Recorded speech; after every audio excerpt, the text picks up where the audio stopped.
Mau harimu menjadi 100% lebih produktif, hindari 6 hal ini di pagi hari. Ini diambil dari morning rutinnya Andrew Huberman. Dan udah gue coba sendiri, yang hasilnya lumayan efektif. Pertama, lo harus sadar kalau pagi hari yang produktif itu udah dimulai dari malam sebelumnya. Jadi, hal yang paling penting yang harus lo hindari adalah kurang tidur. Kalau kamu kurang tidur, bisa ngerusak produktivitas seharian. Susah fokus, kurang energi seharian. Ngerasa lemas, kurang tidur juga bikin hormon kortisol jadi naik. Stres jadi tinggi, bikin pembentukan otot kurang bagus dan mendorong badan buat nimbun lemak. Jadi solusinya pastikan kamu itu tidur cukup. Bisa dapat 6, 7, sampai 8 jam. Bagus. Buat kamu yang kerjanya shift malam, kalau ditanya prioritas bangun pagi atau tidur yang cukup, jawaban saya adalah prioritaskan tidur yang cukup.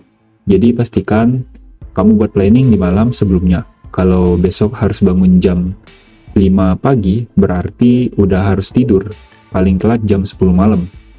Kurangi begadang, apalagi kalau begadangnya cuman buat nonton film, main game, nongkrong gak jelas. Kedua, jangan nge-snooze alarm.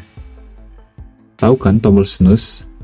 Yang kalau alarmnya udah bunyi, kamu matiin dengan alasan bangun 5 menit lagi.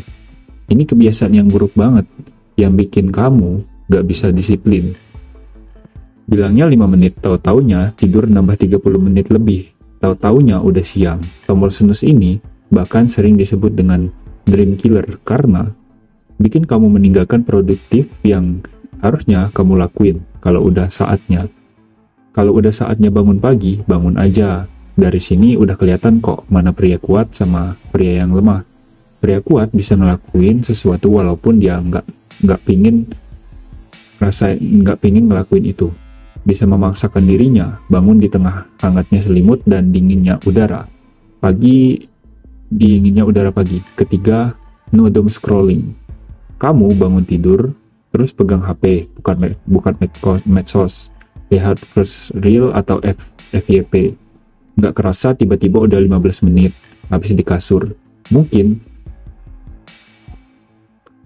lebih cuma ngelihat HP dan medsos.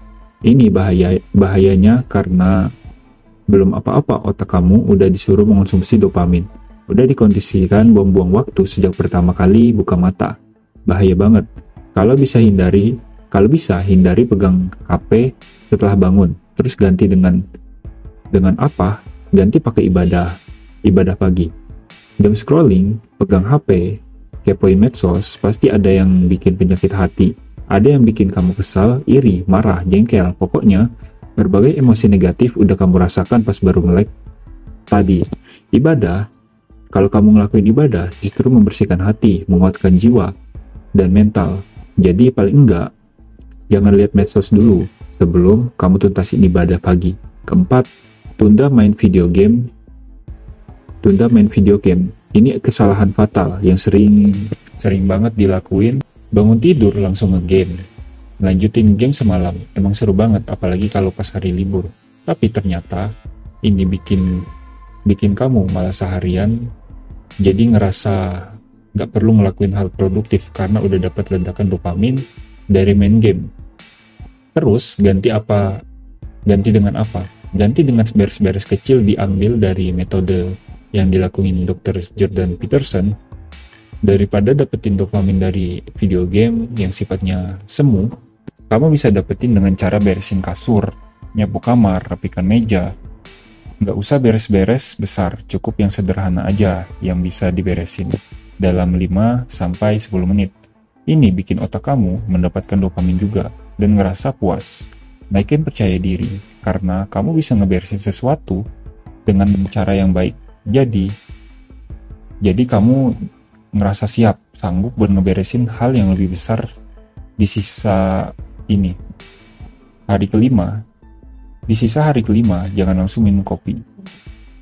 Bangun tidur, terus minum kopi.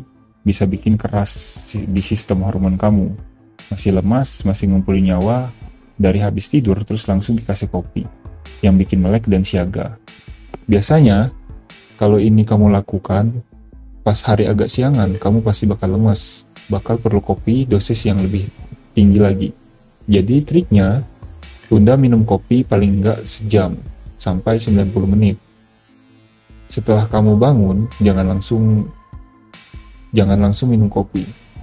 Kalau kamu mau dapetin efek siaga selain minum kopi, setelah bangun, gantilah kopi sama mandi, air dingin. Habis mandi, tunggu beberapa saat baru ngopi. Kalau mau olahraga pagi, olahraga dulu, terus mandi baru minum kopi. Dijamin, hormon kamu nggak akan mengalami crash dan energi kamu bakal lebih stabil seharian. Yang keenam, hindari langsung nonton berita. Ini juga kesalahan yang sering saya alami, dan banyak banget orang yang ngelakuin ini. Bangun udah disambut TV yang nyarin acara berita. Ini bikin jiwa kita nggak sehat, karena bakal kemasukan banyak hal yang negatif. Juga mengondisikan kita sebagai NPC di dunia nyata, alias pemeran pembantu dalam kehidupan. Ngapain? Kamu itu bangun-bangun langsung ngurusin orang lain, langsung lihat keadaan orang lain dan mikirin yang terjadi sama orang lain. Padahal yang kamu lihat beritanya sama sekali nggak peduli sama diri kamu. Kamu itu tokoh utama dalam hidup kamu, bukan peran pembantu, bukan NPC. Jadi sebelum ngurusin orang lain, uruslah dulu diri kamu. Ganti nonton berita dengan journaling atau tulis di buku catatan tentang diri kamu. Apa yang kamu mau lakuin di hari itu. Target-target apa yang kamu mau beresin juga di hari itu.